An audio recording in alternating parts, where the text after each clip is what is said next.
Salut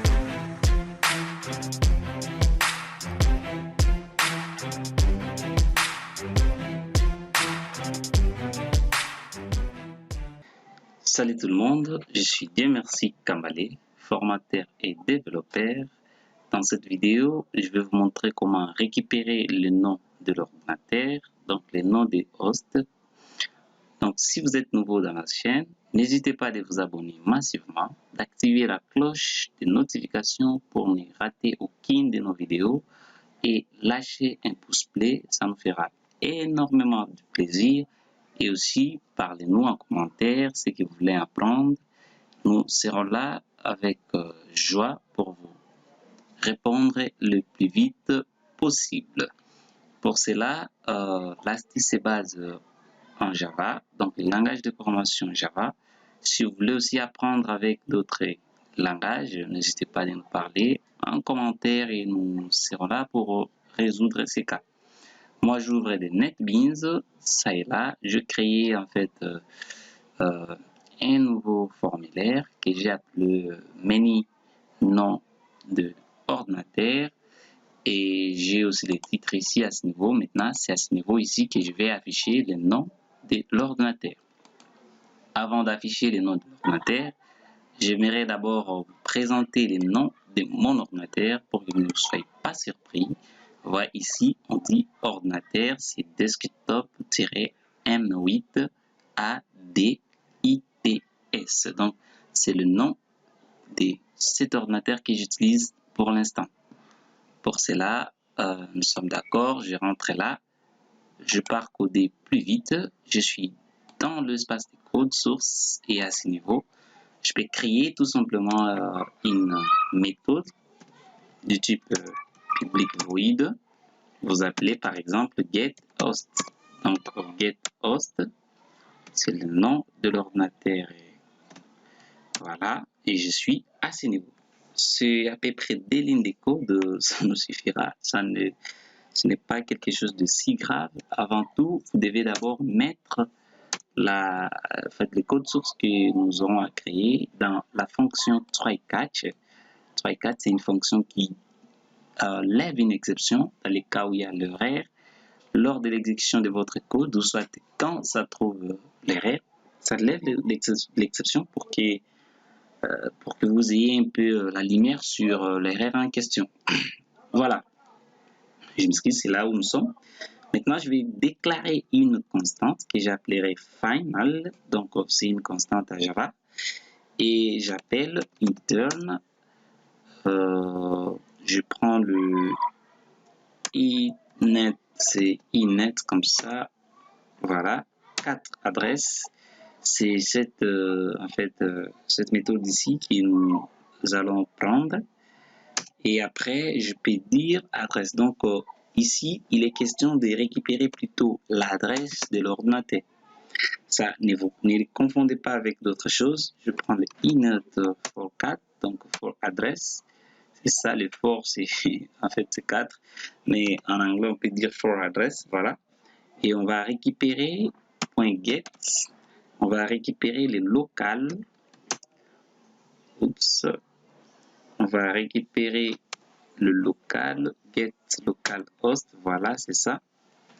Et vous faites point virgule. Ah, néanmoins, là il n'y a pas l'erreur, mais ça nous dit que non, attention, vous devez faire des typing. Donc je vais faire, vu que c'est incompatible, je vais faire le cast. Je prends le cast ici, ça va prendre ce type ici, ça affiche à ce niveau, entre parenthèses. Voilà, c'est ça. C'est ce que ça voulait en fait. Et aussi, après cela, je vais maintenant prendre notre objet. On va passer tout simplement cet objet ici. On récupère encore l'objet host pour que ça affiche le nom de notre ordinateur. Ici, c'est pas le nom que j'ai à donner.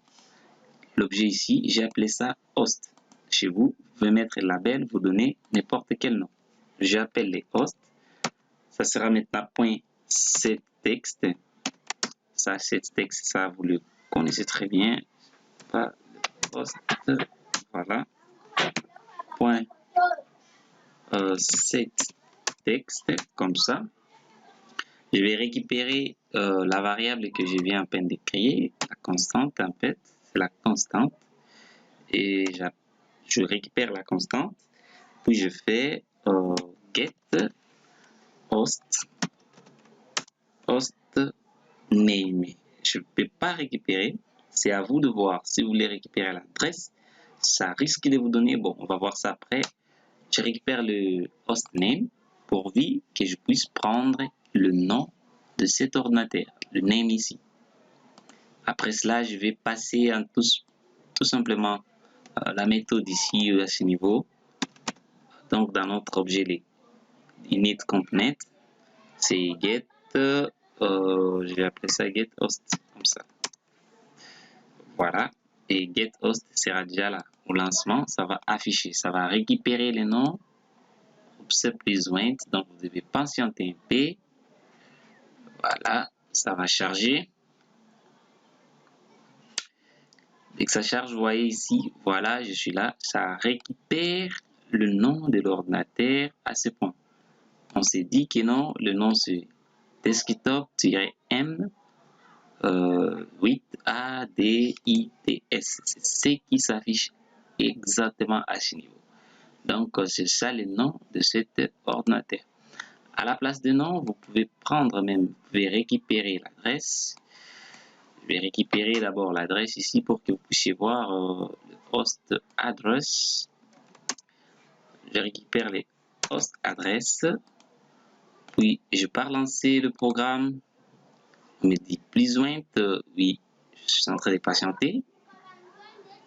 Patienter un petit peu. Après cela, ça va afficher maintenant l'adresse qui aurait sélectionné. Vous voyez ici, l'adresse est local.0.0.1. Donc, l'adresse locale, c'est ça. Ça a récupéré l'adresse locale, les localhost. Même sur Internet, si vous tapez le localhost, on va vous donner cette adresse. Donc, moi, je voulais tout simplement récupérer le nom de l'ordinateur. Donc, à vous de voir ce que vous pouvez récupérer. Moi, je récupère le nom. Je récupère les noms de l'ordinateur et je lance le programme. Donc, cela peut s'avérer un peu plus importante quand vous programmez des applications à grande envergure. Donc, pour que vous puissiez détecter à chaque action, stocker l'ordinateur qui a causé cette action. Ça peut vous permettre tout simplement de connaître qui est celui qui a fait ça. Vous voyez, donc avec ça déjà c'est fini. Je suis là et je dis que non, je suis presque à la fin. N'hésitez pas à vous abonner. C'était Dieu merci Kamale. Parlez-nous en commentaire ce qui ne va pas de chez vous. On va tenter à résoudre ces cas. Portez-vous bien. À bientôt.